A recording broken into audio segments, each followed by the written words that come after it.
My wife wanted an open marriage. I agreed, and it destroyed everything she thought she wanted. I'm a 34-year-old guy from Austin, Texas, and until one quiet Sunday night, I genuinely believed my marriage was one of the good ones. The boring kind people say they want but secretly think they'll never get. The kind with shared grocery lists stuck to the fridge with a dumb magnet from a road trip 5 years ago. The kind where nothing is really wrong, so you stop checking for cracks because you assume solid things don't break without warning. And if you had asked me a year ago to describe my wife Lena and me, I would have said we were stable, predictable, maybe a little dull, but safe. And I meant that as a compliment because after 8 years together and 5 years married, safety felt like success to me. We didn't scream at each other, we didn't cheat, we didn't struggle with money. Neither of us drank too much or disappeared at night or guarded our phones like secrets were living inside of them. We had routines that worked. Sunday meal prep, Thursday takeout, Friday movie nights where we'd scroll for 40 minutes before rewatching something familiar. We had inside jokes that weren't even funny anymore but still made us smile. An intimacy that wasn't wild but was warm, comfortable, unforced, the kind that comes from knowing someone's body and moods and silences so well you don't need to ask, and that's why what happened didn't just shock me. It rearranged something fundamental inside my head. Because it didn't come during a fight or a rough patch or a dramatic confession. It came during one of the calmest moments of our entire marriage. The kind of moment that makes you lower your guard without realizing it. It was a Sunday night in early fall. The windows cracked open because the Texas heat had finally softened. The TV on low with some forgettable show playing in the background. Lena curled up on the couch with her feet tucked under my thigh, scrolling on her phone while I half watched the screen and half thought about work the next day. And then, casually, without looking up, she said, "Hey, can I ask you something kind of random?" And I remember smiling because she always said that before asking something not random at all, like whether we should repaint the guest room or start going to a different gym. So I said sure, expecting something normal, something safe, and that's when she said it, light, almost curious, like she was asking my opinion on a podcast topic. "Have you ever thought about an open marriage?" And I actually laughed at first, not because it was funny, but because my brain refused to accept it as real. I thought it was a joke or a hypothetical or something she'd seen online and wanted to debate. So I said something stupid like on TV and waited for her to smile or roll her eyes, but she didn't. She turned her phone face down and looked at me, really looked at me, calm, prepared, almost relieved. And that was the first moment my stomach dropped because jokes don't come with that look. And she said, "I'm serious." And suddenly, the room felt too quiet, like the air had been sucked out without warning. And I remember thinking, this is one of those moments people talk about later. This is a before and after sentence, but I didn't know which version of us would survive it, so I asked her why. Not angrily, not accusingly, just confused. And that's when she started explaining, except it didn't feel like explaining. It felt like a presentation she'd rehearsed in her head. She talked about growth, about how relationships evolve, about how love doesn't have to be restrictive, about honesty being better than secrecy. She said things like, "I just want to explore, not replace you. And this doesn't mean I love you less." And so many modern couples do this successfully. And every word was calm and reasonable and terrifying because none of it matched the marriage I thought we had. And the more she talked, the more I realized this wasn't a random thought she just had. This was something she had been carrying quietly, turning over in her mind while I was making dinner and paying bills and assuming we were aligned. And when I asked her if there was someone else, she didn't say yes, but she didn't say no either. She said, "This isn't about anyone specific," which I later learned is not the same thing as denial. And then she started talking about rules, which was another red flag I didn't recognize at the time. She said everything would be communicated, that honesty would be mandatory, that our marriage would always come first, that this would actually make us stronger because we'd be choosing each other every day instead of staying together out of habit. And I remember nodding along while my brain screamed because I didn't want to be the insecure husband. I didn't want to be the guy who said no out of fear. I didn't want to admit that the idea of my wife being with someone else made my chest tighten in a way I couldn't rationalize away.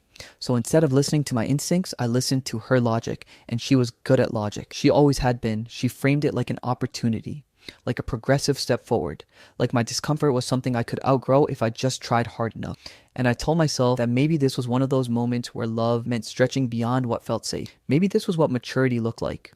And that thought scared me because it meant if I said no, I wasn't just protecting myself, I was holding us back.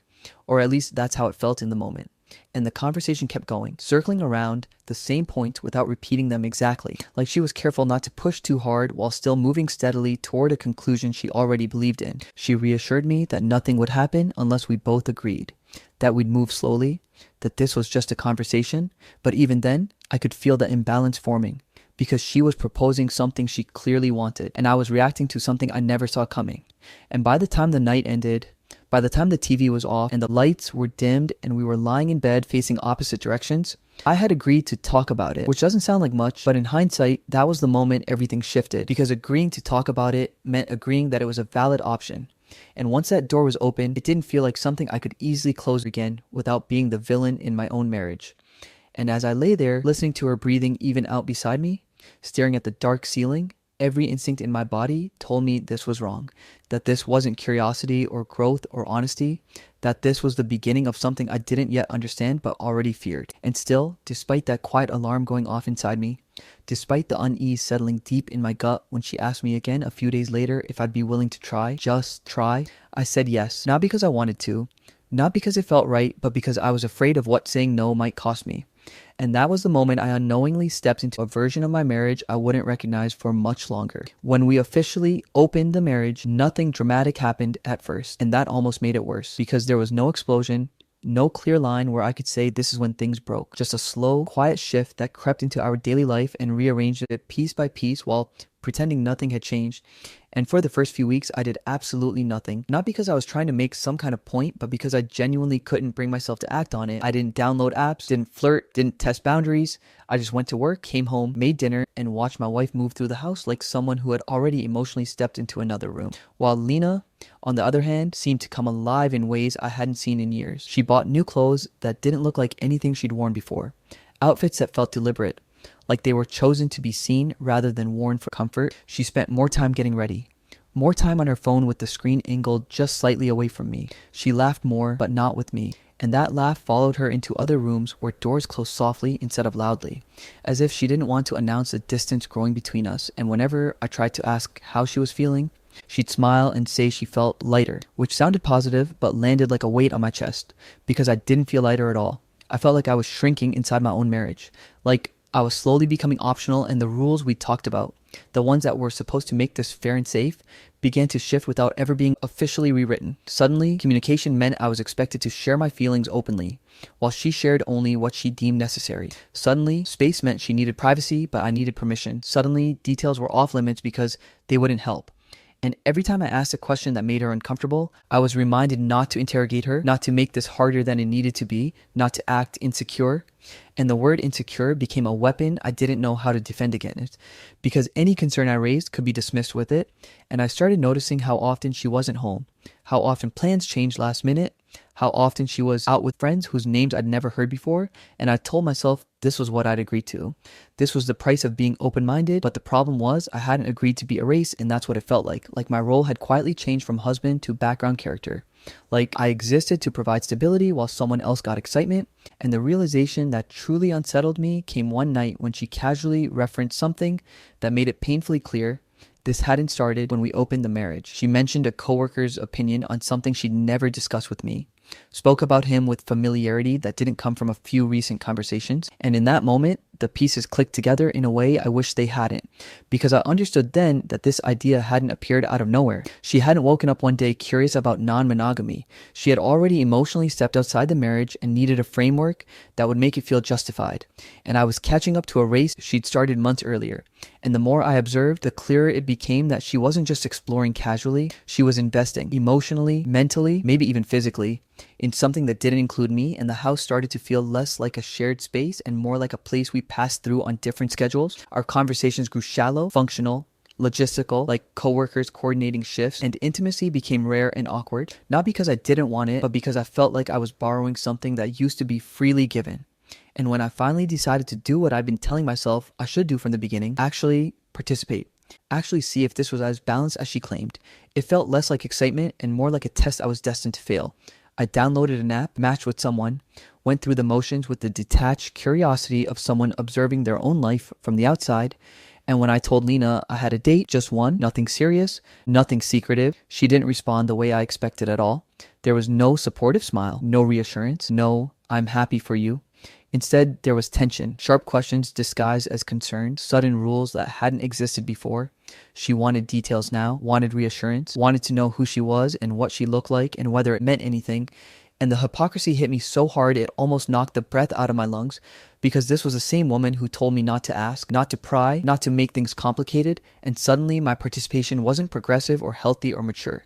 It was threatening. And that's when the imbalance became undeniable. Because this had never been about mutual freedom. It had been about her freedom, structured carefully in a way that required my emotional compliance but not my equal autonomy. And standing there in the kitchen while she questioned me with barely concealed jealousy, I felt something inside me shift from confusion to clarity.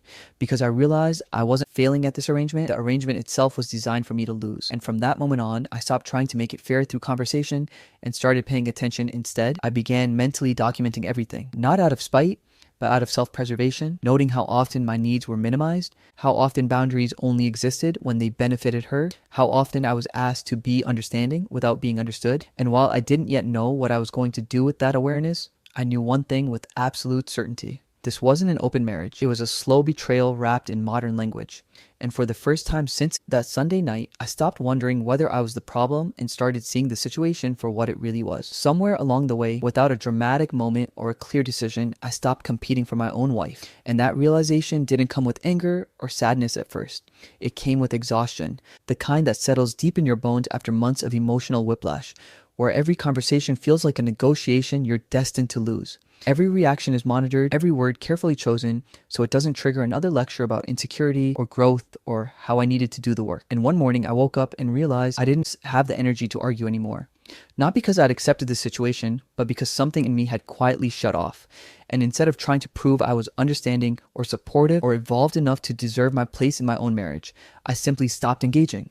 I stopped asking questions that were never answered honestly anyway, stopped seeking reassurance that always came with conditions, stopped explaining how I felt just to watch my emotions get reframed as obstacles to her happiness. And in that silence, something unexpected happened. I began to hear myself again. Not the anxious version of me that tiptoed around her moods, but the part that remembered who I was before my self-worth became dependent on whether my wife still chose me at the end of the day. And with that clarity came action. Not dramatic or performative, just steady and intentional. I started going to the gym early in the mornings, not to impress anyone, but because physical pain was easier to manage than emotional confusion. And there was something grounding about lifting weights, about measurable progress, about effort equaling results, something my marriage had stopped offering me. I cleaned up my diet without telling anyone, started sleeping better, stopped drinking those extra beers at night that had quietly become a coping mechanism. And as my body felt stronger, my mind followed. I reconnected with friends I'd unintentionally drifted away from, the ones who remembered me as someone confident and sarcastic and opinionated, not just Lena's husband. And I didn't trauma dump or rant or try to turn them against her. I just existed around people who didn't make me feel like a burden for having emotions. And slowly, almost imperceptibly, my perspective shifted. I stopped seeing Lena's happiness as my responsibility and started seeing it as her choice.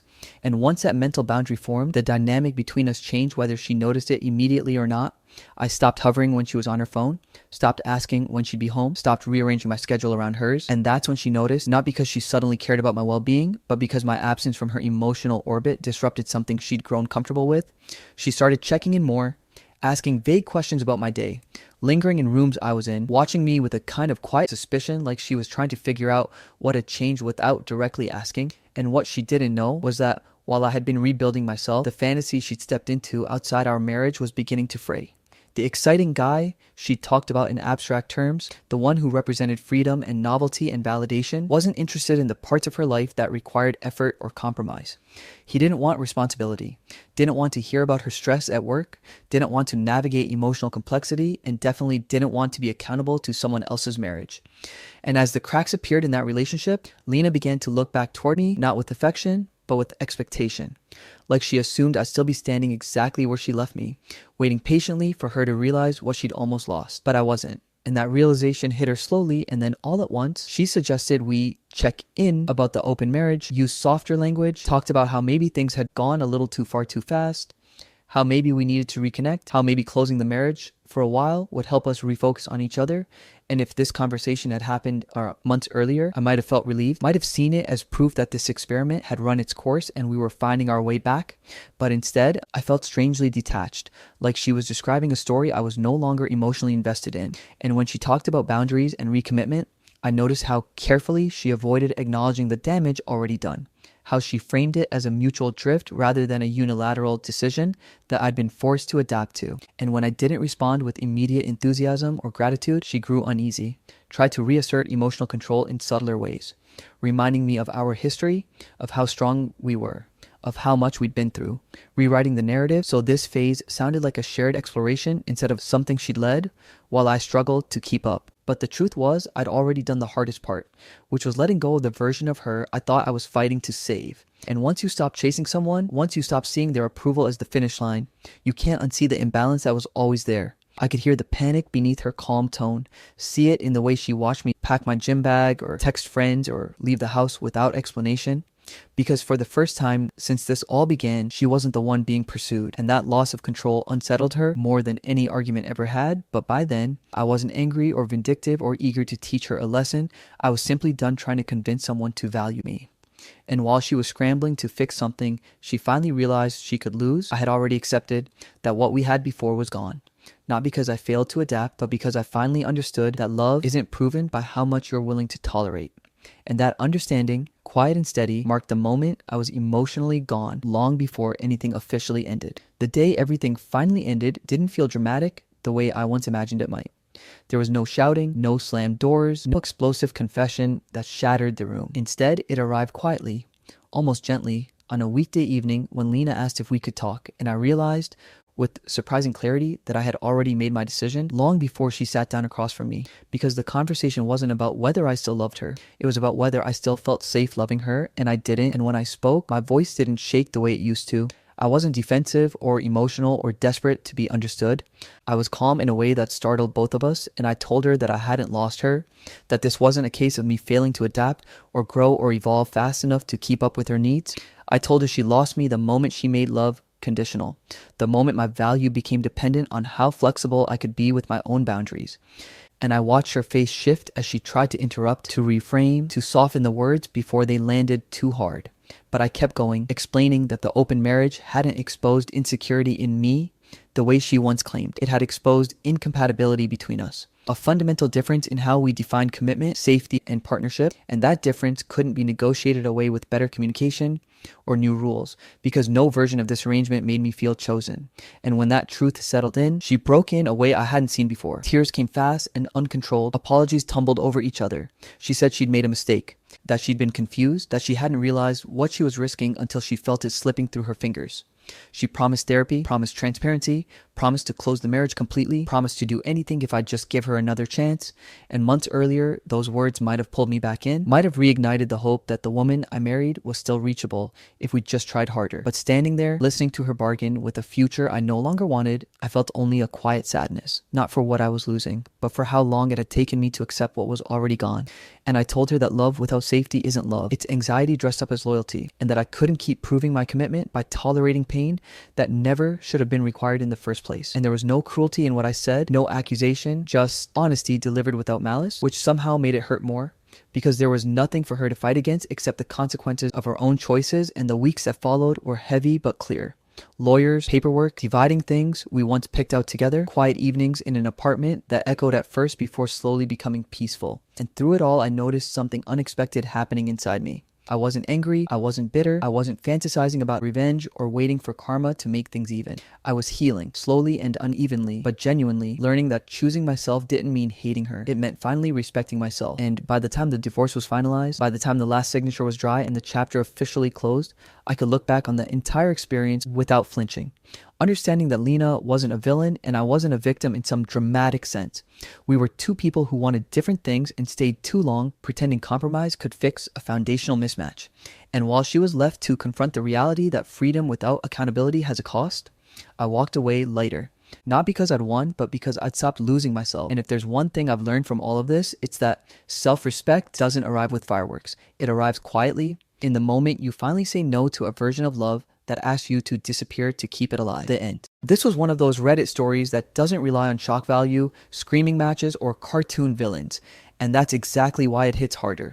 What makes this story powerful is the slow emotional realism. It feels uncomfortable in the way real life is uncomfortable. The open marriage isn't presented as some wild fantasy or instant disaster. It's a quiet erosion, and that's terrifyingly believable. Ethan's journey is especially strong because he doesn't win by outplaying his wife or humiliating her. He wins by regaining self-respect, which is far more satisfying for mature audiences. Chapter 3 is a standout for me. That shift from begging to observing, from emotional chaos to quiet clarity, is something a lot of people will recognize but rarely see articulated this well. And the ending, clean, calm, no revenge porn, no dramatic monologue, just consequences. That restraint elevates the entire story. If this were on Reddit, the comments would be split between people defending open relationships and people saying, this is exactly why I'll never do one. And that's the sweet spot. It sparks debate without preaching. Overall, emotionally grounded, painfully relatable, and absolutely narratable. This is the kind of story that keeps viewers listening till the last sentence and then sitting in silence afterward.